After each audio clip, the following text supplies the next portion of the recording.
नमस्कार दोस्तों, स्वागत है आपका मेरे चैनल आस्था और भक्ति में। दोस्तों, चैत्र मास में रामनवमी का पर्व बड़े ही हर्षोल्लास के साथ मनाया जाता है।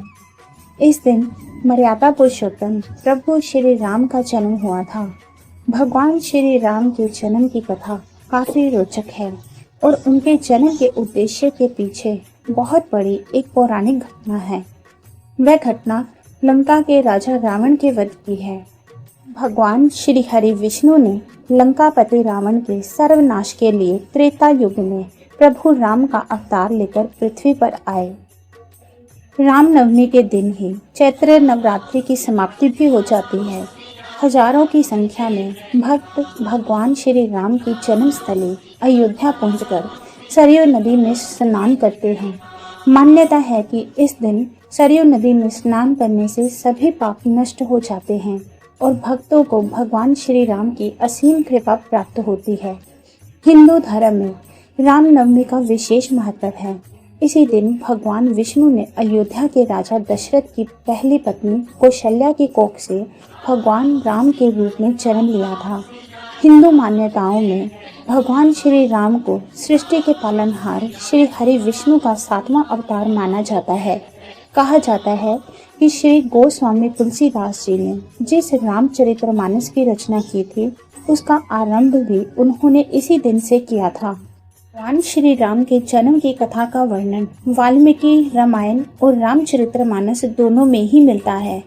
हम महर्षि वाल्मीकि जी श्री राम को मानव मात्र के रूप में वर्णित करते हैं, वहीं महाकवि तुलसीदास उन्हें ईश्वर बताते हुए उनकी व्याख्या करते हैं।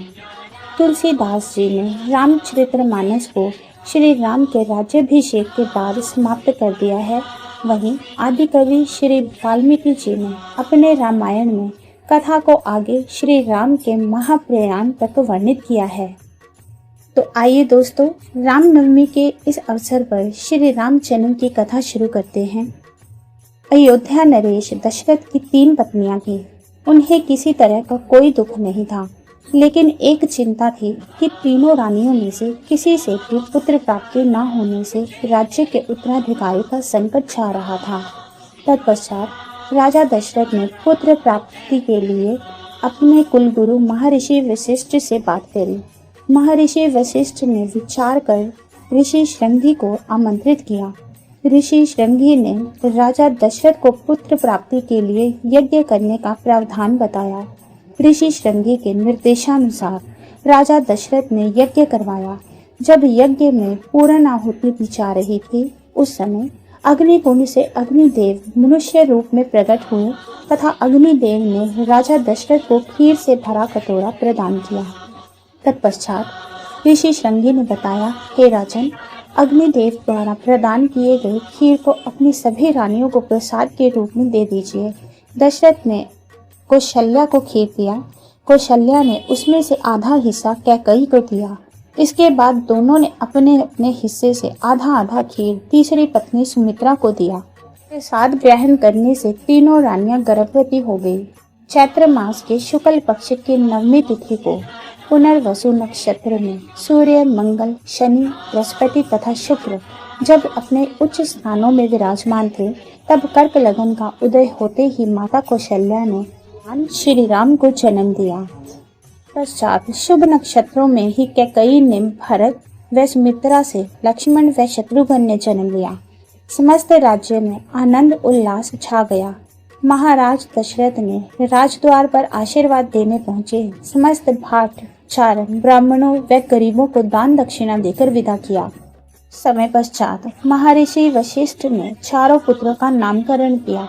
चारों बालकों की किलकारियों से पूरा महल गूंज उठता था। महाराज दशरथ अपनी तीनों रानियों के साथ अपने चारों बालकों पर पूरा स्नेह लुटाते थे। पूरी अयोध्या आनंद में सराबोर थी। समय के साथ जब चारों भाई बड़े हुए तो उनकी शिक्षा प्रारंभ हुई। ऋषि वशिष्ठ ने श्री राम और उनके भाइयों को राजपाट और वेदों की शिक्षा दी। उन्होंने ही श्री राम जी का राज्याभिषेक कराया था। आयु बढ़ने के साथ ही साथ श्री रामचंद्र गुणों में भी अपने भाइयों से आगे बढ़ने तथा प्रजा में अत्यंत लोकप्रिय होने लगे। उनमें अत्यंत विलक्षण प्रतिभा थी, जिसके परिणाम स्वरूप अल्प काल में ही वे समस्त विषयों में पारंगत हो गए। वे निरंतर माता पिता और गुरुजनों की सेवा में लगे रहते थे। उनका अनुसरण शेष तीनों भाई भी करते थे। गुरुजनों के प्रति जितनी श्रद्धा और भक्ति इन चारों भाइयों में थी, उतना ही उनमें परस्पर प्रेम और सौहार्द भी था। महाराज दशरथ का हृदय अपने चारों पुत्रों को देखकर गर्व और आनंद से भर उठता था। मर्यादा की प्रतिमूर्ति श्री राम का जीवन आदर्श रहा। ये मात्र प्रेम की मर्यादा स्थापित करने वाले मर्यादा पुरुषोत्तम श्री राम की कृपा प्राप्त करने का पर्व है। ये पर्व हमें सिखाता है कि किस प्रकार संसारिक क्रियाकलापों को करते हुए ईश्वर प्राप्ति के मार्ग पर अग्रसर होना चाहिए और जीवन में बड़े से बड़ा दुख आने पर भी कैसे अपने मन को वश में रखकर संयमित जीवन का निर्वाह किया जाना चाहिए। सदाचार का संदेश देने वाला रामनवमी पर्व हमें आपसी भाईचारे व परोपकार का मार्ग दिखाने वाला है। आइए दोस्तों, रामनवमी के इस पर्व पर संकल्प लेकर प्रभु श्री राम के आदर्शों का अनुसरण करते हुए अपने तन मन सहित उनके चरणों में समर्पित हो जाएं। जय श्री राम।